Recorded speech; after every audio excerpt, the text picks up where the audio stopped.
Welcome to Most Innovative Companies. I'm your host, Yasmin Gagne, joined by my producer, Josh Christensen. Josh, what are you most afraid of? What is the thing that scares you? Wire fraud. I don't know. What?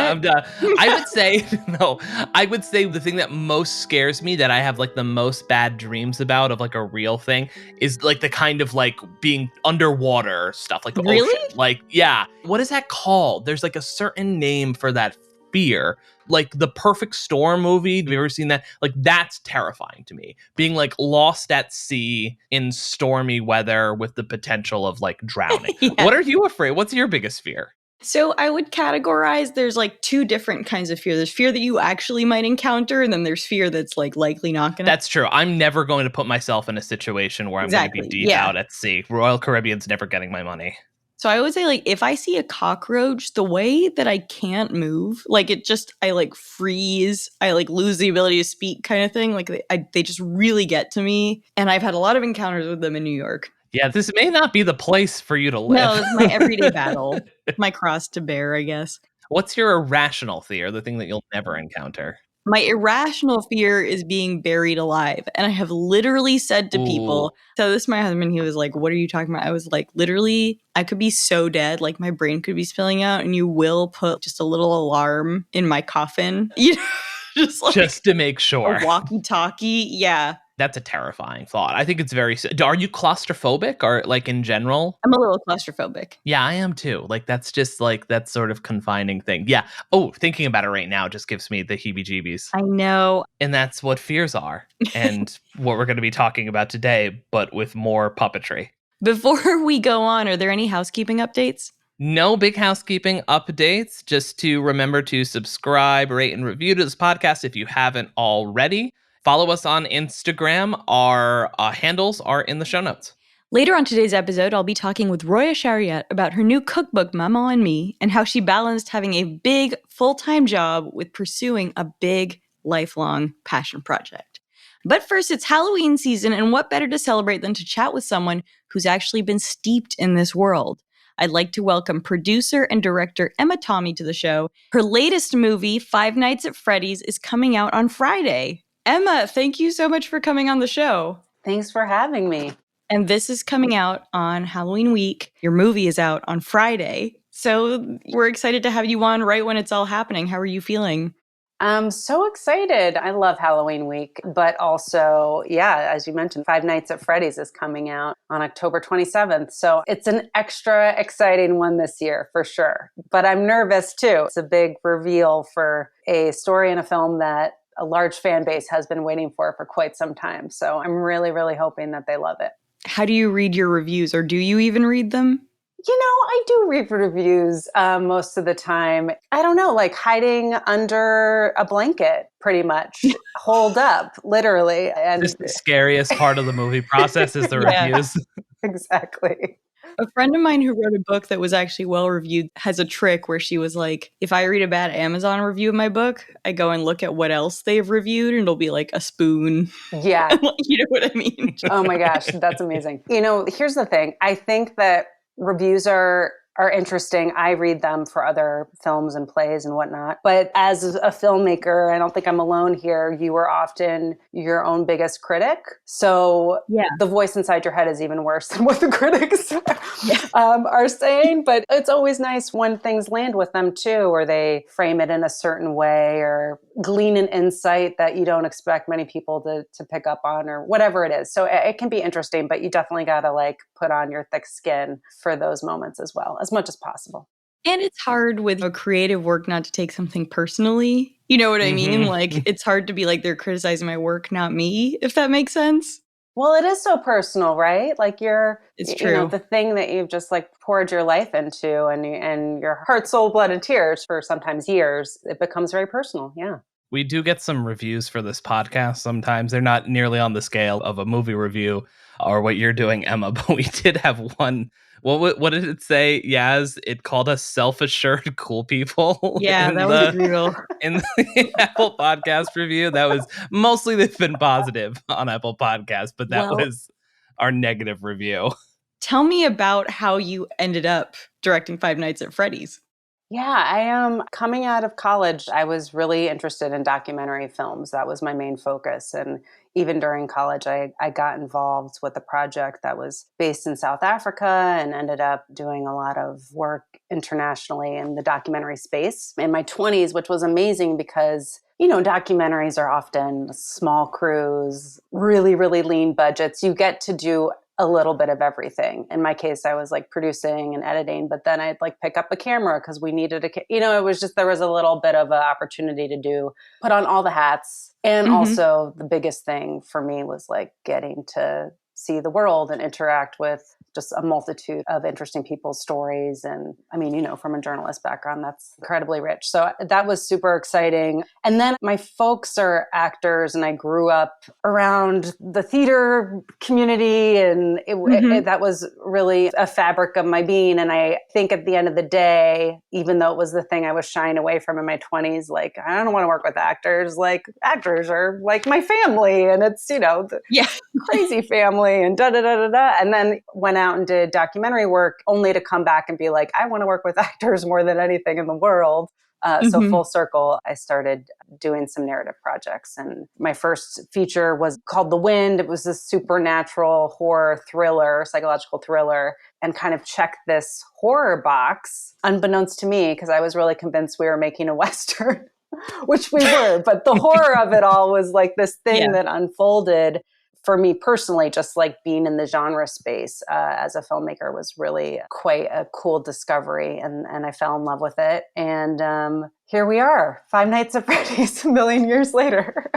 I remember when, on the panel with Jason, he described the fact that he'd been trying to make this movie for years and had tried to pair the creator of Five Nights at Freddy with different writers and directors. And finally you came along and it made sense. And I'm curious, I guess, were you excited about the project, how you first heard of it, and then what that relationship was like? Yeah, I mean, I was really excited about it as soon as Jason mentioned it for the first time. I started playing the game and I started to peer behind the curtain that is Five Nights at Freddy's and thought it was such a rich world visually, but also just so out there in terms of the story and lore that I was just really like drawn to it on a level that was unexpected. Like, again, kind of another discovery where like this horror film was brought to my attention, but then digging deeper, it was this big genre blend that I was so excited to dive into. I mean, we used animatronic puppets built by the Jim Henson Company. We were referencing like Steven Spielberg child wonderment. There were all these other things in addition to the horror elements that I thought were so dynamic and honestly like very nostalgic and really exciting to bring to the big screen. So, as you say, I was one of a long list and it ended up clicking with me and Scott and the partnership moving forward and doing a rewrite of the script with Seth Cuddeback. And it was exciting that we got our shot and that it ended up working out. How much did you take into account feedback from fans? Because video game fans are notoriously invested in projects, shall we say. Especially for this franchise. I mean, this is a cult following for this game. Absolutely. This is their project. We are lucky to be at the table, but we are living in their world. Because that is such an expansive world, I don't think I could have made this movie and had enough focus to do what we needed to do if I had gotten too distracted by all that. And what was amazing is that we were working with Scott Cawthon, who's the creator of the game and also a producer and co-writer of the movie. He was like our ultimate filter. I think not only of what elements in the lore definitely needed to be included, but also he knows the audience, he knows the fan base so well that he was really able to be the ultimate barometer for like if something would resonate with them or if it wouldn't land. So I leaned on him and kind of put blinders to the internet to a degree, just so we could, do what we needed to do, which was massive and always in a shorter amount of time than you hope to do it. You referenced Steven Spielberg working with puppets, but I can't imagine there's that many people who understand how to direct animatronic. You know what I mean? Like it seems like a whole process that not that many people work with. What was it like to work with Jim Henson's studio?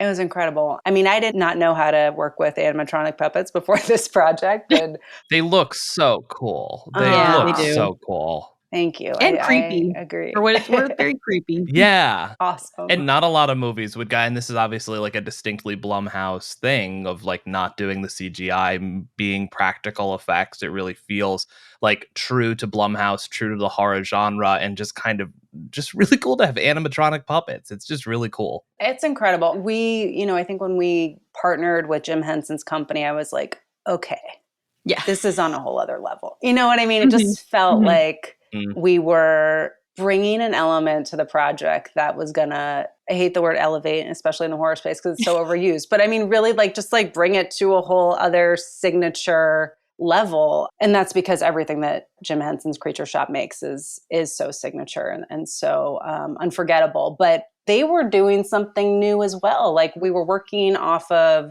the original designs that Scott had shared with us from the first game. And the task of bringing those into life practically and like keeping them authentic and accurate for the fan base, but also figuring out all these elements that had never been brought to life before, like the textures and, the exact color palettes and all of that, it wasn't an automatic translation. Like we needed to do a lot of trial and error and figuring it out, let alone like moving them and the mechanics of actually making these very large animatronic puppets come to life.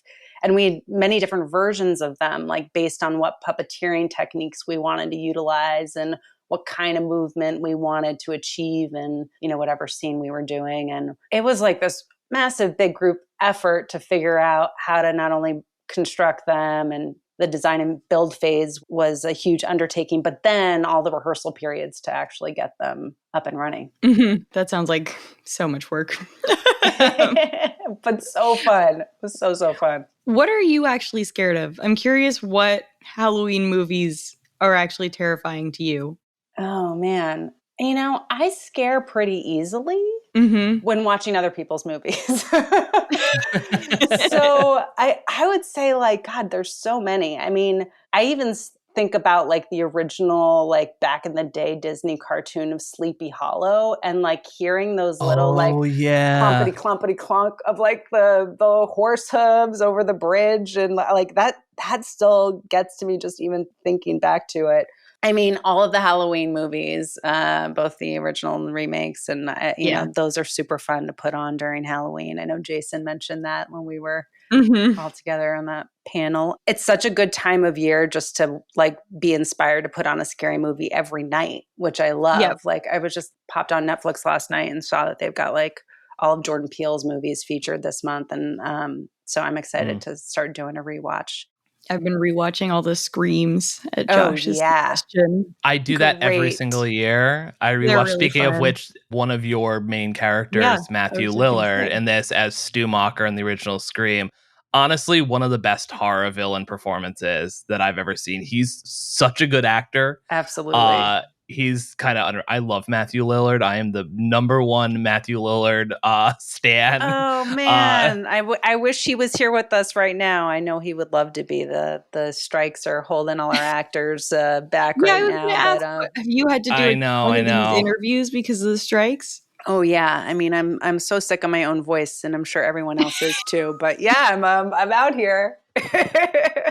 But it's so fun to talk about them. Like I do love being out here, like talking about the film, which I'm so excited about and proud of, but mostly like talking about the cast and the animatronics and Jim Henson's work. But Matthew Lillard and Josh Hutcherson and Elizabeth Lail and Mary Stuart Masterson, a great new up-and-comer Piper Rubio, our 10-year-old Abby.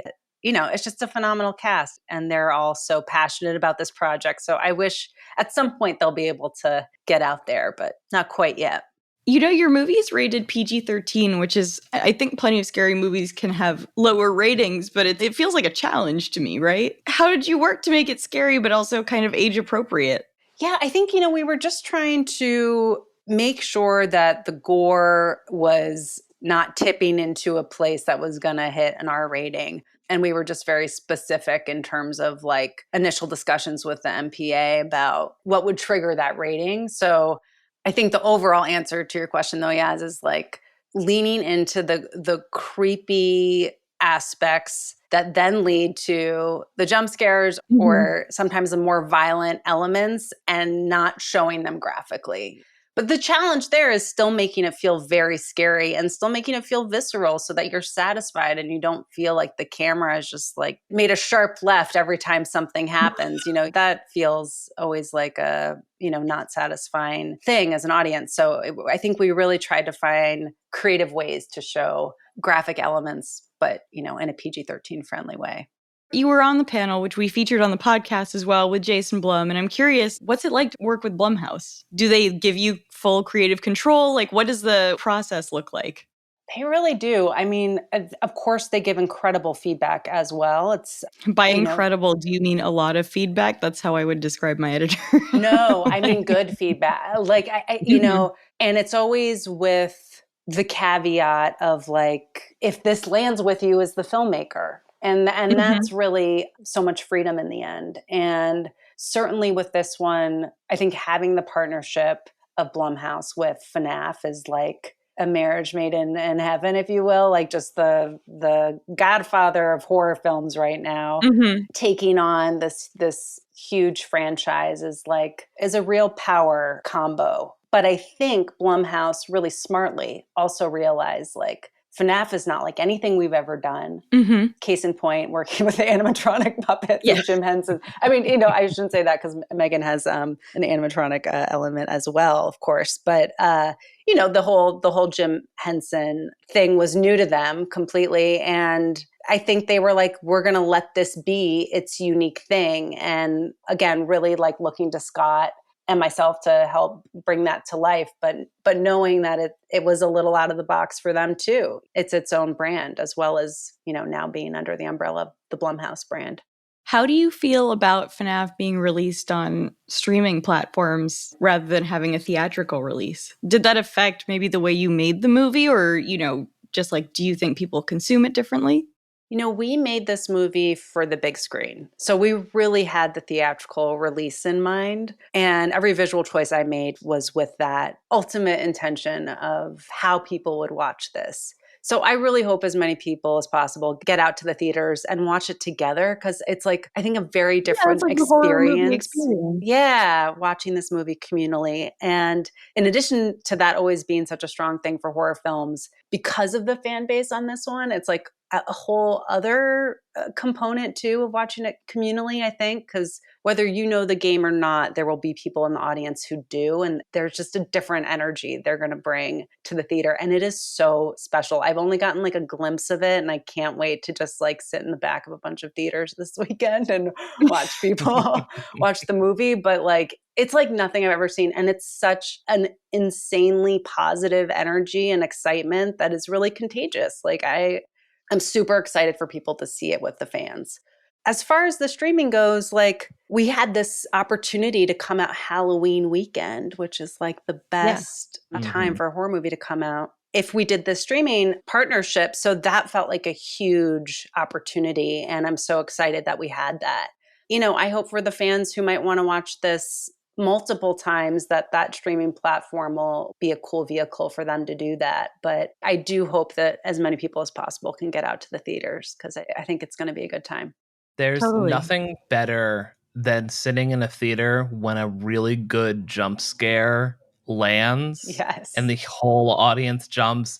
It's such a good experience. I think that like last time I saw oh my God, with the pandemic, I haven't seen horror movies in theaters that often, except for I think one of the last ones I saw was the first It. Well, I saw the second It, but that wasn't quite as strong as the first It. And there's a really great jump scare in that, and a full theater jumping as the cloud jumps out as you. It's just such a great experience. It's amazing. So before we move on to keeping tabs, I got to ask you for some horror recommendations for our listeners this weekend. We're all going to watch Five Nights at Freddy's. What else should we watch? I actually haven't seen this movie yet, but I've really been wanting to watch No One Will Save You, which is on Hulu right now. And I've been hearing amazing things. So that's top of my list, I think, for this week. I've really enjoyed the fall. Adding that to my queue. I've really enjoyed the Fall of the House of Usher on Netflix. Yes, I just watched the first episode. Yeah. So great. The biggest Mike Flanagan fan. Me He actually too. was, Mm-hmm. oh yeah, he came to visit our set actually in New Orleans when we were shooting Five Nights at Freddy's. His son is a huge fan, and Oh, that's it was awesome. such an honor to have them come visit the set. I follow him Yeah. on Instagram and he seems so nice. And I'm So always like, nice. you And make the gosh, creepiest stuff. so creative. But basically watching any of his shows right now or movies is like primo week to do that. We're going to take a quick break, followed by my interview with Glossier's head of social impact and partnerships and cookbook author, Roya Shariat.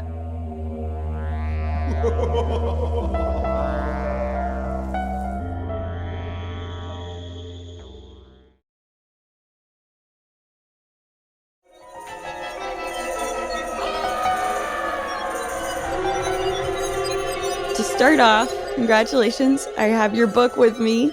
How was making the soup? Did you make soup? I did. I would say it was semi-successful, not because the recipe was bad, but because I tried to like take a shortcut when it came cooking the lentils. And I'm like not even a good cook. It's not like I know what I'm doing and I took a shortcut. I was like, we can do this. Like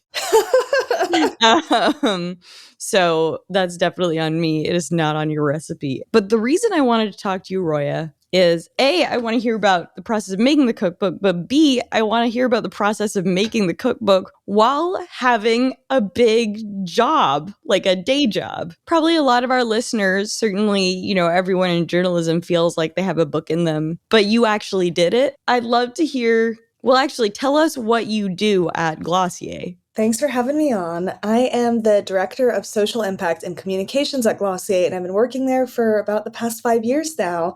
And as you said, it is a big job. I feel like I manage a lot of different things, and at a larger company, this would probably be 3 people's job. So it's a busy job. It's an intense job. I love it. And I was crazy enough to think that I could write a book on the side and somehow managed to finesse it. How long had you been thinking about making a cookbook? 20 years, probably. 20 years. So since I was basically in middle school or, since I was about 10 years old, I wanted to write a book and then cookbook probably teenage years. So let's say half my life, 15 years spent pining over this idea. And then 5 years in earnest, starting to write down recipes, taking voice notes of my mom or videos of her cooking. And then over the past 3 years, working on a book proposal, getting the book deal and actually bringing it to life. How far were you into the process of sort of research and information gathering when you were like, you know what, I think I have to tell the people I work with? Oof. I'm such a, I don't know what the word is. It's not a nervous Nelly or maybe a goody two-shoes. I think I'm someone who wears their emotions pretty on their sleeve and I'm pretty open with what I care about. And so in every job interview I've had, I somehow bring up my parents and my love of Beyonce. Like those are the two things that people generally know about me from the get-go. The way I got my job is another separate wild story. How did you get your job? Tell us. All right. One morning, I was working at Chobani, the yogurt company, and I was working with the founder and CEO of the brand on his philanthropic work around the refugee crisis. Mm-hmm. And one morning, I was putting on Glossier Cloud Paint, looking at the packaging, thinking I'd love to work there. And I took a look at the jobs page. There was nothing for me. I was looking at either communications or social impact, social responsibility. There was nothing for me. Put that dream aside, got on the subway, got to work. A few hours later, I pop out of Chobani's offices on Lafayette Street in Soho, and Emily Weiss, the founder and CEO of Glossier, is standing right there. And Wow. I tell myself, I have to go talk to her. I walk up to Emily and I say, "Hi, Emily, I'm a huge fan of the brand." And I tell her I'm wearing Boy Brow, I'm wearing Cloud Paint, I'm wearing Halo Scope, but I'm also a really conscious consumer. And I'm curious, what are you doing to give back as a brand? And she raised her eyebrows at me and she said, "Honestly, we're not doing much. And I really wish we were doing more." And something came over me in that moment. And I said, "If you want to do more, you should hire me." She raised her eyebrows again. She asked me a bunch of questions on the street. And I asked for a selfie at the end of our conversation, thinking, if nothing else, I'll remember the moment that I had the guts to ask this woman for a job and pitch myself. And she gave me her email. That day, I sent Emily a note with 5 ideas for what the company should do, saying I'd be honored to contribute in some way. Thank you for taking time out in our selfie. Mm-hmm. And I thought, best case scenario, maybe she's going to ask for my feedback on something. She'll share an idea, and that's that. I don't hear from her for a few days. I'm calling my mom, my aunties. I'm like, put out the good vibes, put out the evil eye, give me all the good juju and energy to manifest something. And a week later, Emily gets back to me saying, I'm so sorry for the delay. Please meet me and my chief of staff next week. And I think, oh my God, I guess this is a job interview. I show up to that interview with a 5-slide presentation printed out in Glossier font, branded in a pink pouch, in a Glossier shopping bag. I arrive to the offices and the receptionist thinks I'm a fangirl who's just happened to find the office. And I'm like, no, I actually have a meeting with the CEO. And I sit down with Emily and her chief of staff at that time, and I have the most intense job interview of my life. She's immediately going through the deck, asking me a million questions. And the 5 slides are, this is who I am. This is why this work is important. This is why now is the right moment to invest in it. Here's the business case for CSR and impact. Here are the stats that show why it breeds customer loyalty, team loyalty, etc. And then this is how we'll do it and make it reflect your company's 5 values. She reads through that deck, asks me so many questions, and that interview leads to a few more interviews, leads to the creation of a job for me. Fast forward 5 years, I'm still here, and I have an awesome portfolio of work that I can say I've worked with others in building from scratch and building from the ground up. So that is the detour of how I got my job. And when you were in that interview with your slides, were you just like, also, look, I really want to write a cookbook? Well, here's the first slide that was about me. It was raised in the DC area, currently is reading a book a week by authors of color. I probably had a bullet that was dream project would be a cookbook with their mom. I'm so upfront about it. Yeah. People always knew I was passionate about it. I started a TikTok account in 2020 of my mom's cooking. That was a catalyst for me to take this book project more seriously. The fact that I actually did have an audience and people were enthused and interested and excited about this food gave me the courage and confidence I needed to pursue it really seriously. So tell me about setting up this TikTok. Were you like, I want to grow this into a real thing? Were you like, this is like a small experiment? Were you just at home because of the pandemic? I had gone home for Iranian New Year, which typically falls mid-March. Yep. Nowruz. You know the vibes. I know. I'm born on Nowruz, so it's always like a thing. March 20th or 21st? 20th. Oh, you're blessed. I'm just going to say that. You are all good things. Everything you achieve will happen. I'm going to give you that blessing. That is a great day to be born. And that is also the day the world kind of ended in 2020. I know.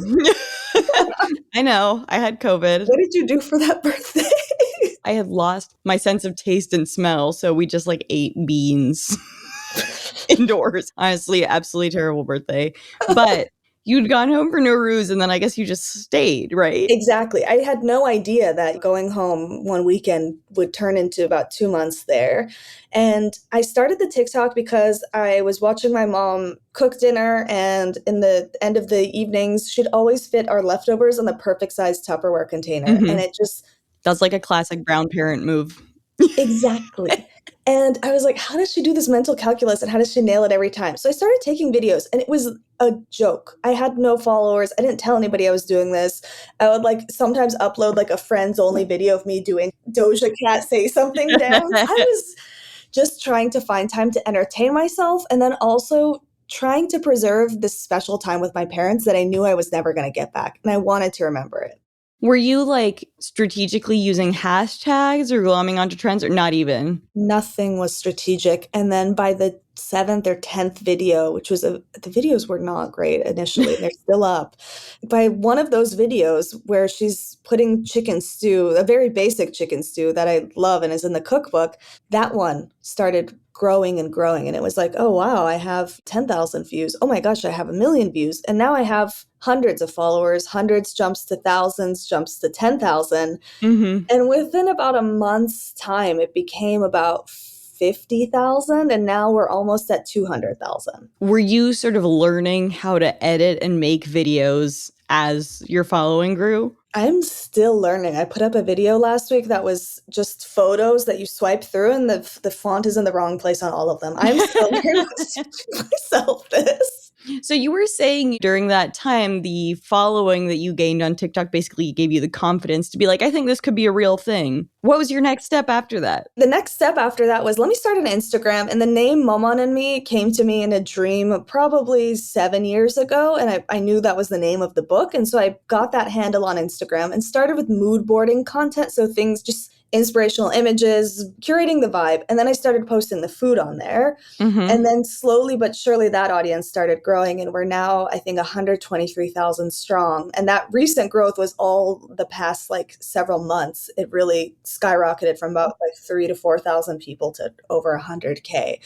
The Instagram also helped. Talking to people, talking to the followers and saying, I want these recipes. And I was like, do you actually want these recipes? Should I this book I'm dreaming of? So I was starting those 2 social media pages and keeping them up. And then I took a cookbook proposal writing class on Zoom with Julia Turshen, famous cookbook author. Oh, yeah, she's a big deal. How did you find the class? She still does them, Zoom classes. And it's everything from how to roast a chicken to this one about a cookbook proposal. And I thought, you know what, this seems worthwhile. Let me put down some money and do it. And I sat in that class. I took copious notes. I said, this is my idea. This is the name of the book. I was speaking it into existence. And that class gave me the blueprint to how to write a cookbook proposal. And she literally gives you one of her successful cookbook proposals to work out of. I had that. And just a few weeks prior, also happened to get my mom a photo shoot for her birthday. That's cool. Yeah, she's a star in the kitchen. And I also thought I need to capture this and immortalize it. But then also I'll be able to use these in the book proposal. And so I had these really gorgeous professional images that felt like they were in a cookbook in my book proposal. So from that class, it took me about 3 months to write the proposal and then submit it at the end of 2021. Tell me about dividing your time between your full-time job and taking the class, writing the proposal. How did you manage that? It's something I continue to struggle with. And I'd say I'm not the best at dividing my time, but it's using my nights and weekends for that passion project. And being a little ruthless sometimes if I'm not going to socialize this month because I've got to work on this book proposal, or I'm not going to participate in XYZ. Like I'm just not going to be the most social person. And that's the trade-off I make. I end up giving a lot to my job because I love my job and I care about it. It's such a heartwarming and heart-fulfilling job that I end up giving a lot to it too. So not the best at dividing my time. It's just sometimes not sleeping and sometimes working 7 days a week. I feel like that's a limiting factor for most people when they want to pursue their passion projects. And I'm sad to hear that you don't have a hack to solve it. Yeah, I'm not like, it's actually really easy. It's something called work-life balance. I'm like, I don't, sometimes I don't have a life. Did you ever have a moment once your proposal was accepted when you had to talk to the powers that be at Glossier? Was there ever any concern from them? Did you ever think about changing your schedule, or what were those conversations like? Writing the book was one thing, but then photographing and shooting a cookbook is a whole nother process. And how I ended up scheduling that was I took every Friday in July 22 off. And every Friday and Saturday became shoot days. And so we had a 1-day weekend, and that was Sunday. And every day for 8 days, we shot 10 recipes a day, which meant cooking all throughout the week sometimes to prep. Some things needed to be cooked on the spot because, let's say, an omelet is not going to look good if it was made on Tuesday and is shot on Friday. Plating, styling, arranging, thinking about how to change the backdrop and plates for every single photo so nothing feels redundant or repetitive. And I'm a small creator. This is my first cookbook. There was no prop stylist. There was no food stylist. It was myself, my mom, and a photographer, Farah, who is amazing. It was a lot of work. Using my PTO was my hack to doing it while not completely losing a weekend, or just at least giving myself 1 day to rest. Yeah, you obviously had to pay for a class. It costs money to get these shoots done. Tell me about how this process looked financially for you. Like, how much did you have to outlay before you had a book deal? And then what did the book deal cover for you? It's interesting because there's the financial cost in terms of dollars, and then there's the labor cost in terms of your time and energy. And I think about all of the time I've spent figuring out how to edit TikToks and post them, finding time to be consistent about posting them. And I'd say if I didn't have a full-time job, I think I'd be a lot further along, because creators who post once a day or twice a day see exponential growth. When on a good week, I'm posting once a week. So there are some sacrifices and some losses I accrue, but I need an income, I need a livelihood, and I love my job. So those are the trade-offs. I had already put out money for the class, which wasn't horribly expensive. I want to say it was like $250 for a 3-hour class and all these resources. Not bad at all. The photo shoot, was a cost I accrued, all of the time spending making content, and then all of the time writing the proposal, which is basically a mini book. It was about 50 pages. Who is this book for? Why is this important? Who are you? Yeah. Give us 8 to 10 comparative titles on the market and explain why your book is similar or different to each and every one. Come up with 5 to 10 sample recipe spreads with photos, with stories behind each one. That proposal took quite a bit of time. The interesting thing about cookbooks is the author is responsible in covering photography. So you pay for that cost, but then they also give you a book advance, and that is meant to cover a good portion of those costs. So at least for photography, that was paid for, but thinking of buying all of the groceries and everything. Yeah, that's expensive. It was expensive. I just had to keep telling myself, this is an investment in my future. This will be worth it. This will pay off. And to your earlier question of powers that be and asking them,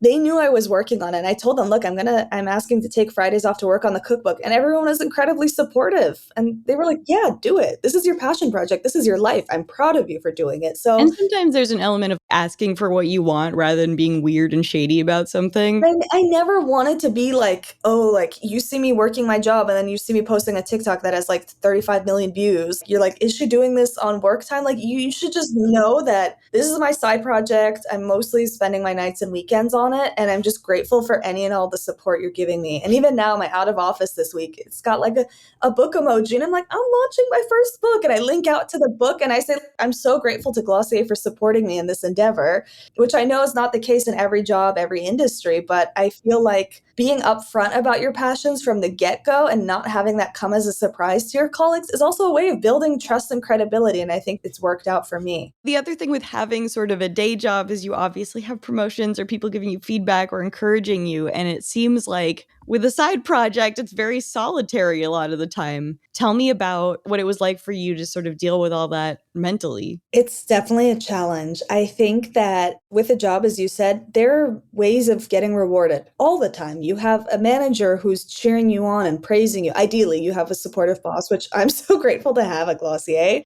who's cheering you on, who's supporting you, who's rewarding you, giving you promotions, etc. You do the assignment and you get thanked for it or something comes out of it. I can write this cookbook and work on this side hustle all I want, but there's no one encouraging me along. I mean, thankfully I have a publisher who's like, where's the manuscript? And like, that's accountability.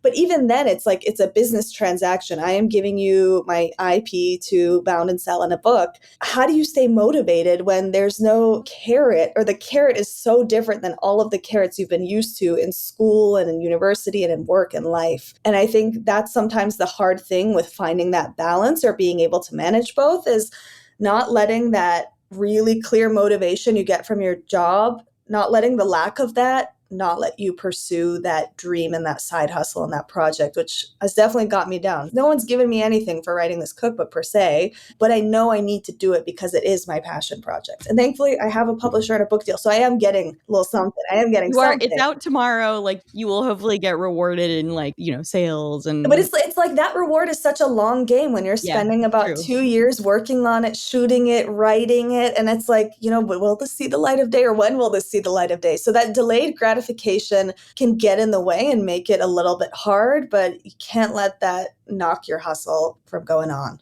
When you were writing this book proposal and selling yourself, say like, I've never published a book before. I'm not a known cookbook author. How did you get past that and sell yourself? Well, to the listeners out there, I'll tell you something. I struggle with this all the time. And I struggle with this even now with my book coming out the day after we record this. I'm like, no one's going to show up to the launch. No one is going to buy this book. That's not true. It's not true, but I think those fears don't necessarily go away. Even with my social following, the way the TikTok algorithm works, everything is a crapshoot. I'm posting and I'm like, either 1 million people will see this in 2 seconds, or 2 of my friends will see this and engage with it. So no, that feeling doesn't go away, which is either heartening or scary. But also something Julie Tertian said in that cookbook class was, people are always worried, is my idea original, or should I do it, or should I not? And yet, if someone's making a song, nobody says there are too many songs in the world. There's no place for your song. And so she said, think of your cookbook as your song, and everybody has a song to sing, and your song is worth hearing. And I go back to that quote all the time. And I'm like, this is my song. This is what I'm here to sing, and this is what I'm here to create. And yes, there may be cookbooks like it, or yes, there may be cookbooks that are very different. But no one's light makes mine any dimmer and vice versa. A win for me is a win for my community and is a win for people who want to cook this kind of food. So just remember that there's so many songs to be sung and to be heard and so many books to write. And that encourages me and makes me want to keep going.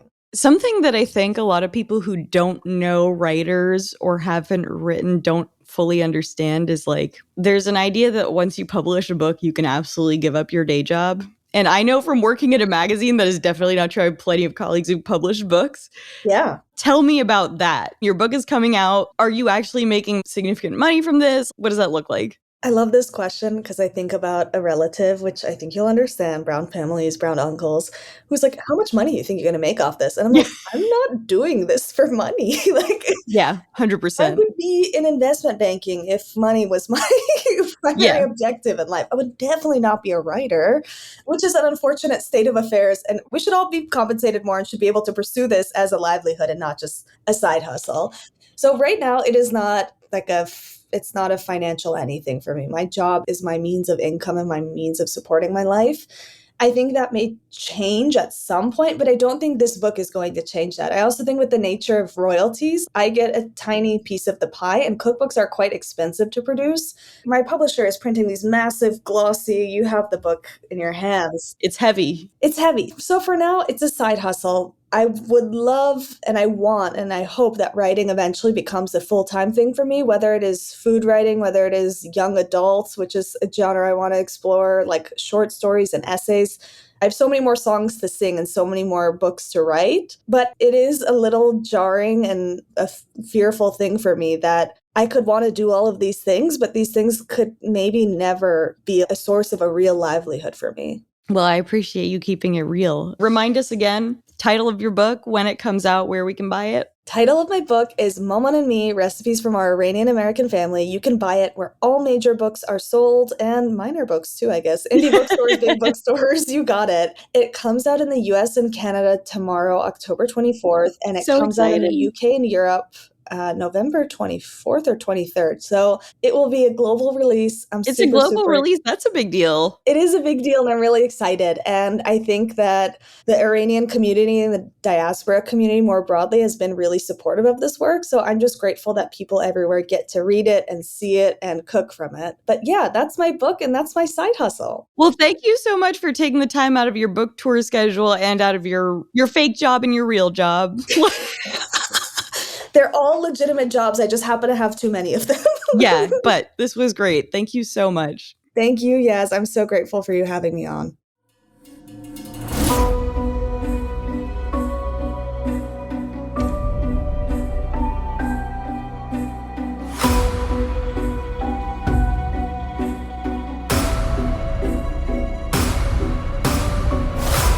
Okay, we're back with Emma Tammi, and it's time to wrap up the show with Keeping Tabs. This is where one of us shares a story, trend, or company we are following right now. And Emma, since you're our guest, what are you keeping tabs on?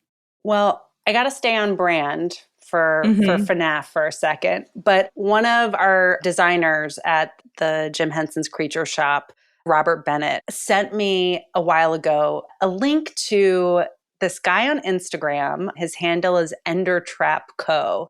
And he's been making these Lego stop motion animation recreations of all of our trailers. Oh, that's so cool. I don't know how he also it's amazing, you guys. The craftsmanship and the speed at which he does this is also insane, because I feel like these videos come out 24 hours after we dropped our trailers. But he's incredible. And on that same tip on Instagram, I had also been recently obsessed with this woman, Aleia, Aleia, but she creates these little miniature sets and puts snails in them and creates these little videos and pictures that are works of art. And I guess what I'm getting at with both of these things is amazing craftsmanship that's being displayed on Instagram right now is kind of my obsession. In these two cases, they also happen to be miniature, which is another obsession I have.